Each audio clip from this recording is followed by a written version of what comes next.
అది కొత్త డ్రామా ఆడ. కానీ ప్రజలకు కూడా అర్థమైతలేదు. ఏం ఆలోచన చేస్తున్నారు ఆంధ్రప్రదేశ్ ప్రజలు? ఈ రాళ్ళు కొట్టుకుంటే ఓట్లు వేస్తే ఎట్లా? ఇలా బంగారం ధర సుక్కలు చూపెడుతున్నాయి. ఇలా బంగారం ధర పట్టపగల సుక్కలు చూస్తున్నాం. ఇలా రాత్రికాలమైన సుక్కలు పగల చూస్తున్నాం. ధరలు ఒరిగి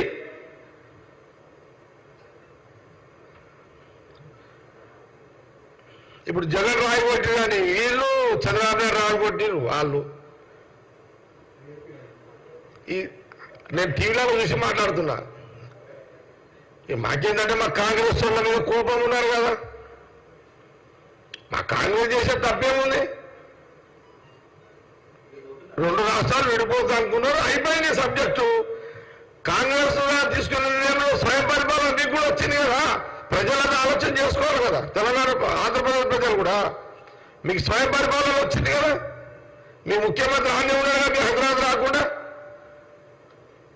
మీ గల్లీలో దిగుతున్నారు కదా ముఖ్యమంత్రి. ఇప్పుడు మరి ఆ సౌలత్ ఇచ్చింది ఎవరు? సోనియా గాంధీ గారే కదా. మరి అదెందుకు ఆలోచన చేస్తున్నారు మీరు ఆంధ్రప్రదేశ్ ప్రజలు?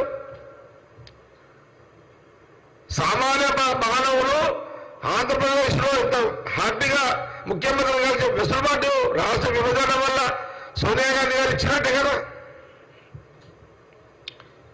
అసలు న్యాయంగా ఆంధ్రప్రదేశ్లో కాంగ్రెస్ రావాలి. గవర్నమెంట్ ఆంధ్రప్రదేశ్లో కూడా కాంగ్రెస్ రావాలి.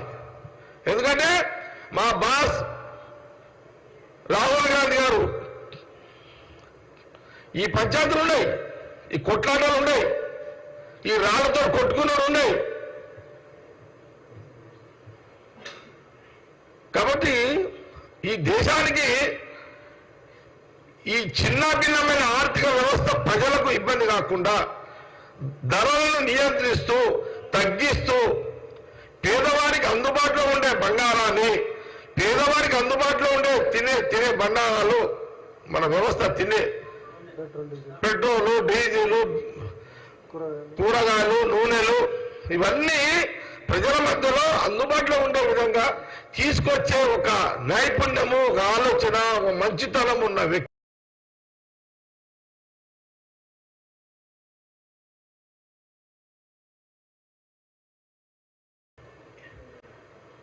కాబట్టి ఈ ఎన్నికల్లో మా అధిష్టానం కోరుకున్నట్టు 15 సీట్లు ఇవ్వాలని మా మెదక్ పార్లమెంట్ కూడా మేము గట్టిగా ట్రై చేస్తున్నాం. మేము కూడా. కానీ వీళ్ళేమో శ్రీరామచంద్ర భగవాను తెచ్చి ఈ రాజకీయాలు చేస్తున్నారు. అక్షంతలు ఒక దిక్కు తిరుగుతున్నాయి. ఆడవాళ్ళు సెంటిమెంటు. ఇప్పుడు మాకు ప్రాబ్లం అంతా ఇదే. ఇప్పుడు అక్కడ తగ్గిపోయినట్టు ఎటు నార్త్ అవుట్ అయిపోతుంది. ఎందుకంటే వాళ్ళు అర్థమైపోయిన వాళ్ళకి రాముడు శ్రీరాముని పేరు చెప్పి వీళ్ళంతా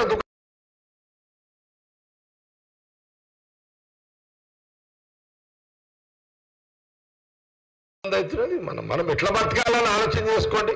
అందుకే ఈరోజు నేను మీడియా ద్వారా తెలంగాణ ప్రజలకు, media, electronic media, print media, ఈరోజు మేము మాట్లాడిందంతా ప్రజల దృష్టికి తీసుకెళ్లే ప్రయత్నం చేయండి.